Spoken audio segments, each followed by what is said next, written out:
Ku bijanye n'ingene agatasi kazoba kameze muri kino gihugu cacu twimirije kuronka imvura, iyo mvura tukazoyironka duhereye muri kuno kwezi dutanguye uyu munsi. Ariko rero iyo mvura ntizotangurira igihe kimwe muri kino gihugu cacu c'u Burundi. Hariho intara kama zimwe izotangura kuva mu minsi ya mbere, hanyuma ico n'igice gitoyi.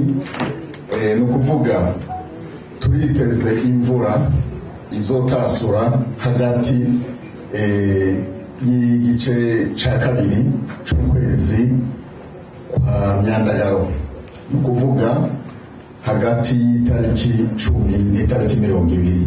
Ako gace n'agace gaherereye ku kibira mu ntara kama ya Mugamba na Buyenzi, ni ukuvuga mu Kayanza no mu Cibitoki, ahantu bibere n'igihugu c'u Rwanda.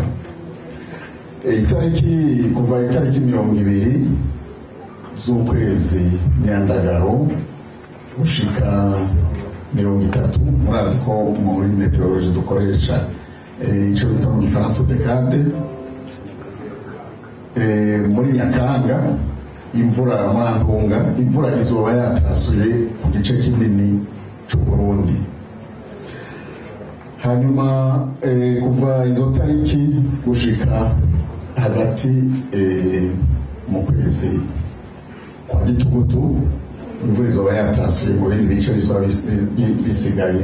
Ni ukuvuga rero ni kuvyamye, imvura ntiyamye itasubira rimwe ku gihugu cose c'u Burundi. Ni naco gituma izo ntara mwumva bazihaye amazina kenshi ajanye n'ingene ibihe bimeze. Hanyuma ikindi nobamenyesha ni uko iyi mvura yatasuye haragira igihe itanga imico, sitovuga ngo iracitse. Ibitanze imico yo kubitegurira ikindi kiringo c'uburimyi, ni ukuvuga ibitanze imico yo kwimbura hanyuma no gutegura impeshi. Aho rero ni mu ntango z'ukwezi kwa mbere, mu Gifaransa bavyita petite saison sèche, niho iyo mvura izoba yatanze imico, hanyuma abarimyi bagaheza rero bakitegurira ikindi gice gikurikira. Murakoze.